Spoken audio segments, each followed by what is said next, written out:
Tested.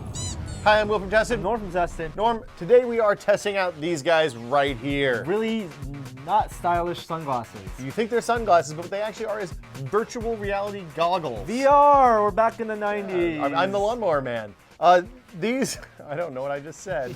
These are the Vusix VR, 1200 VRs actually. Okay. What they are is 3D goggles. They have two independent screens. They're like 850 by 453 resolution. It's one of those things where they're screens, you put them on and you can, it looks like you're watching a big screen TV from like 10 feet away. I think they say it is a 75-foot TV from about 10 feet away. I want a 75-foot TV.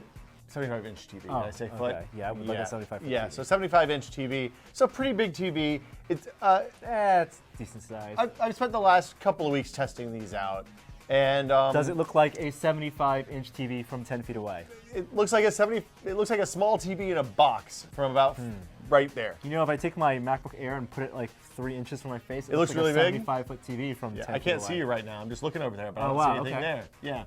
Ah, my eyes. All right, so what are they supposed to do? Okay, so two independent screens, so you can actually do 3D, and you can see that here. So left eye, right eye. They provide a bunch of adjustments. Wow, it's really oily. It is a little greasy. I was wearing it earlier. Yeah, thanks for that.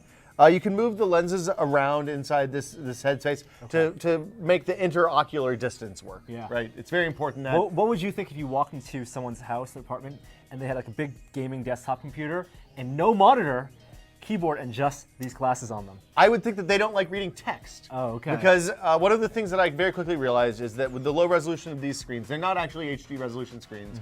You can't use normal desktop stuff. It's HD with a big asterisk. It's HD. That you can't read. Yeah, pretty much. It's not really HD. It's HD. I found that the best way to use these was plug them in addition to a monitor, and then you mirror the two displays. So you get everything running on the main display, and then you hit the button to launch a game. These are for games and movies, basically. There's a VGA port. That's not a VGA. I have a DVI adapter on that I provided myself. When's the last time you used a computer with a VGA port? 1997, maybe? I don't know. Laptop? It was a long time ago. Yeah, it was probably a Lenovo laptop.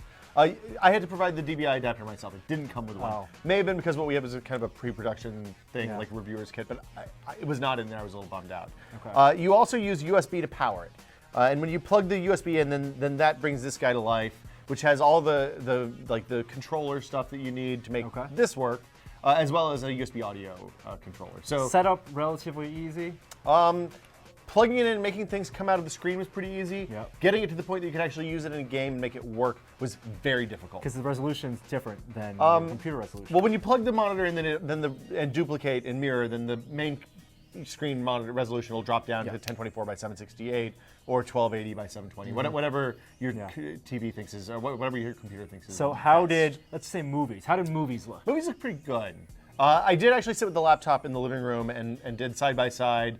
I didn't do any 3D movies because I don't have a 3D compatible Blu-ray software. I really can't see you using this in the living room though. Well, I did it so I could do side by side with the big TV. And while the screen size looked pretty good, it was definitely fuzzy. I had to do a lot of fiddling with contrast and brightness to get it to a point that there wasn't kind of a blurry spot in the middle of the screen. There are better ways for privacy if you want to watch, your private videos. I think you're better off putting like a cardboard box over your laptop, right? And then just putting your head into the cardboard box. A big hood in front of your monitor. Yeah, exactly. A privacy hood. Works great with contact lenses in. It works as well as it ever does with contact lenses in. With glasses on, it's a little bit awkward. Depending on what your prescription is, my prescription's like -7.5, -8 for different eyes.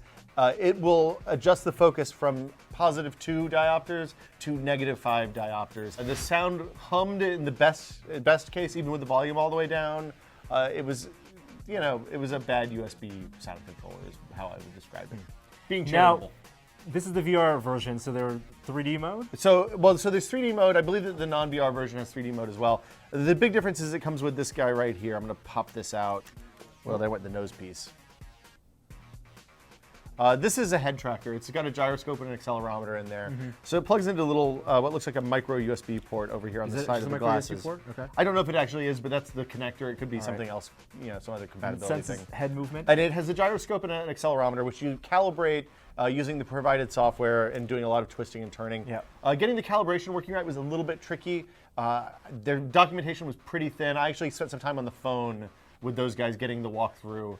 They have forums, but they're for the last generation product. They don't get into the specifics of this current generation product. And you're really going to use this with like a flight simulator. I think the intended thing is to use it with a flight simulator. I tried it with a bunch of different games.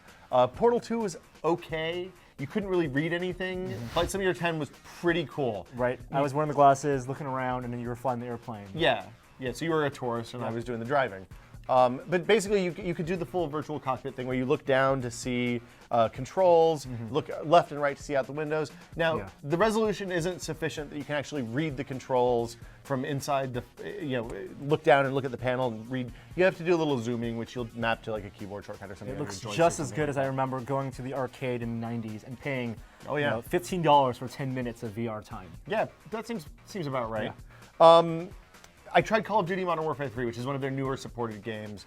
That was a little bit disappointing. Basically because in games that don't support 3D natively and have things like zoom modes, you can't do things like, right-click to iron sights.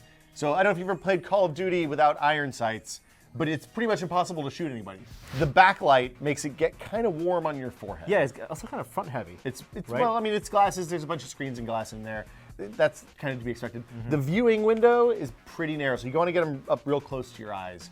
They are not particularly comfortable. The glasses are, but there's a fair amount of eye strain, and eventually, the most I was able to leave them on was about an hour, and by the end of that hour, I could not wait to take them off. Give them to your kids, and they won't want to play video games ever again. They'll all be cross-eyed, too. So how much do you think this is worth?